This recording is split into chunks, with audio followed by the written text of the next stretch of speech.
vous pouvez être heureux. La joie, la santé, l'abondance, la concorde, la paix, le bonheur, sont de ce monde. Vous qui souffrez, vous qui vous débattez dans les difficultés quotidiennes et qui vivez dans la terreur de l'avenir, ne voyez pas dans cette affirmation une insulte à vos malheurs. Mon but est de vous aider à découvrir en vous-même la source de tous les biens. Vous croyez, n'est-ce pas, en l'existence de l'électricité? Vous y croyez parce que des savants l'ont révélé, parce que des ingénieurs ont aménagé des centrales et que des électriciens ont posé des fils, des commutateurs, des prises. Vous n'avez qu'à appuyer sur un bouton pour que la lumière soit. Mais supposez un enfant qui s'amuserait à vouloir faire lui-même une installation électrique, il n'obtiendrait que de fortes décharges dans ses mains, à moins qu'il ne mette le feu à la maison. Il risquerait même de s'électrocuter.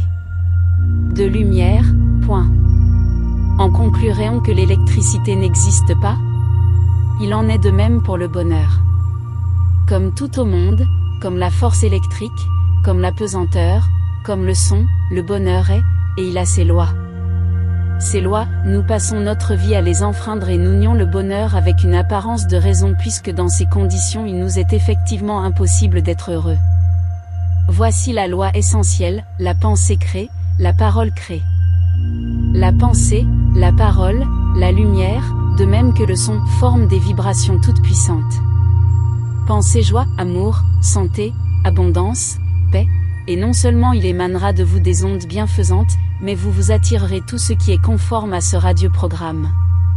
Par contre, entretenez des idées de maladie, de découragement, répétez plusieurs fois par jour, je n'ai pas de chance, personne ne m'aime, je ne sortirai jamais de mes difficultés, et non seulement vous construirez une muraille entre le bonheur, la réussite, et vous, mais vous attirerez les calamités comme un paratonnerre attire la foudre. Application. Ces brèves notions suffisent pour aujourd'hui. La première application sera un simple contrôle, remarquez combien de fois dans la journée vous niez en pensée et en parole ce que pourtant vous désirez le plus au monde, vous aurez la surprise de constater que vous assénez, parfois plusieurs fois par minute, le coup de massue de la négation à votre espoir. Chapitre numéro 1 du livre du bonheur de Marcel Auclair aux éditions du Seuil 1959. Merci pour votre attention et pour plus de contenu n'hésitez pas à liker la vidéo et à vous abonner. Je vous souhaite le meilleur.